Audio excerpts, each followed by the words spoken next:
Ang damit mo yung konti. Sige siyang tamo sa iyahang kamot.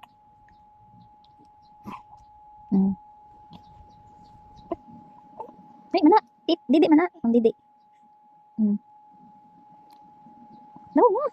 So, tradaho eh. Ano, gumpa man ang naw.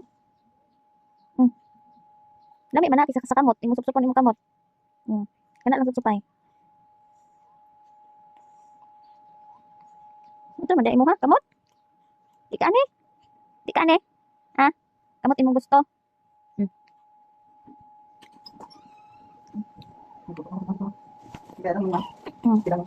Tuwa na, imo nga nagpasir ng abot.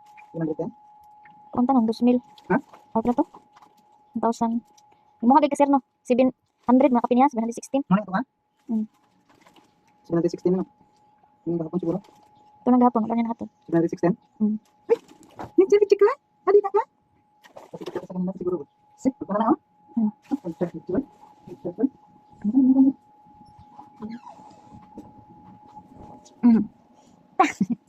Hey guys, iluwa giniya guys ay, hindi siya ganahan. Mut ning bataan ni. Sige na. That is your alternative didi. Tawag ra. Yan daboy niya. Oh, alternative didi yan. Hindi yan joke. Alam mo bang 100 plus yan tapos hindi mo gagamitin? Gamitin mo yan. Para hindi ako magalit. Yan, gamitin mo. Sige. Ayan, ganyan nga. Ganyan. Hiwi, anak. Masarap yan. Parang didi din.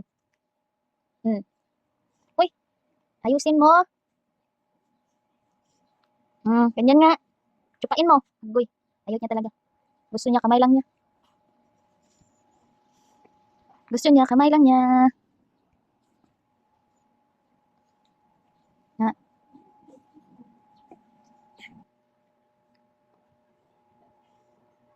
Naman, apa ka na to ba?